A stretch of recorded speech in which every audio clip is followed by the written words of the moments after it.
Hello, beer bastards. Today I've got a beer that's going to make you want to go out in the world, conquer it, discover new lands, and just be an awesome, badass Viking. Today's beer is, again, from Dragonmead, number 3 of 5, Erik the Red. It is an Irish style amber ale. Not a red ale. Irish style amber ale. Not a red ale. Yep. There you go. So, if some of you aren't familiar with what Erik the Red's deal is, he's a Viking from Norway.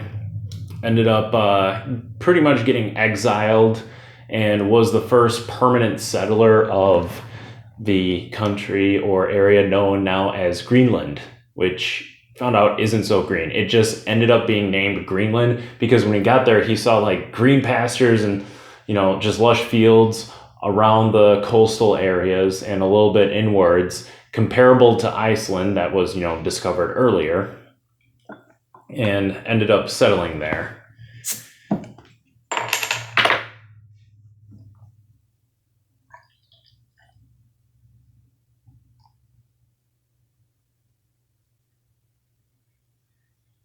Amber, huh? That's a really dark amber. Looks very, very close to, what I think a red should almost look like. I got not much, head on there. There's a nice, like, deep amber, kind of like reddish color to it. And you can I can see like the carbonation bubbles just like rising to the top. You can tell there's a lot of carbonation in there. And I get like a very, very nice blend of light, sweet, malty flavors, like caramel, toffee, just a little bit of hoppiness too. Nothing too bitter, but it's all blended together, very mellow, not overpowering one or the other. Seems like it would be very, very palatable.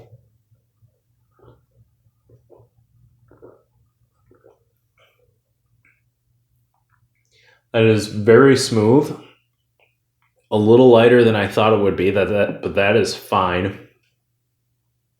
And okay, so I tried to like pick up the taste right away, but I just got blasted with nice like biscuity breadiness right in the back.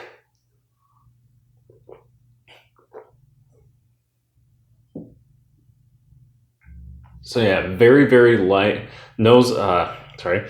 So nose is reflecting the body, and vice versa. Very light notes of toffee and caramel, a little bit of bitterness, not too much, nice and balances out, and then just finishes with a backbone of like thick but not like heavy breadiness, if that makes sense.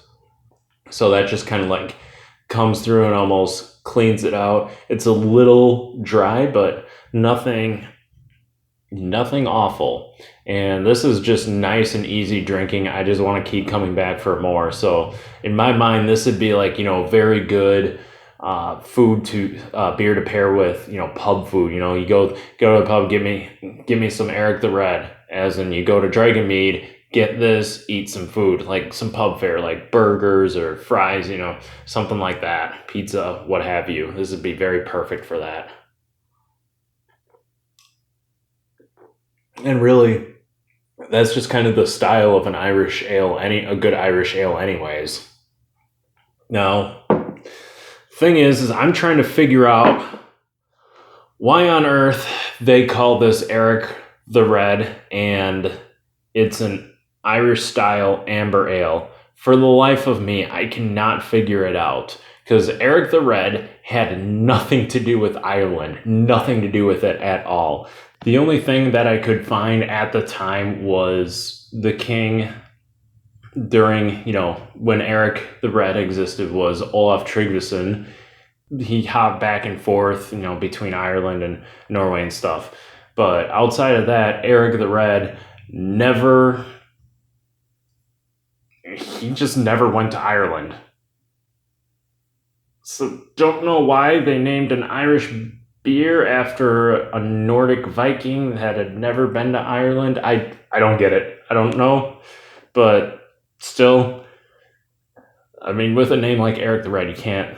I mean, that's pretty badass. Can't go wrong with that.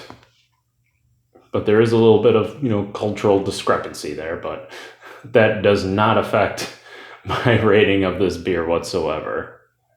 Now, and another little interesting tidbit of Erik the Red is that he had two sons, younger one being Leif Erikson, which if you've heard of that name, or maybe not because schools like to tell you Christopher Columbus was the first European to discover the Americas.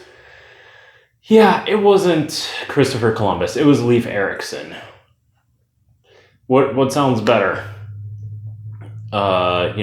Portuguese guy who got, money from the Queen, tried to hop over to India and mistook another country for India, or a Viking who was going out and exploring and said, "Yep, this is America," and then ended up just kind of leaving it alone.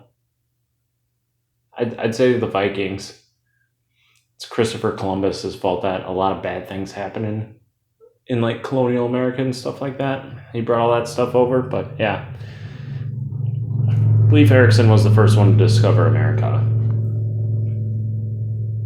Yeah, but back to the beer. Very smooth, little dry, light, caramel, toffee, malts, tad bit of sweetness, balanced out with the hops. Dry, a little drier finish, slightly dry, but very bready backbone, and just super easy drinking.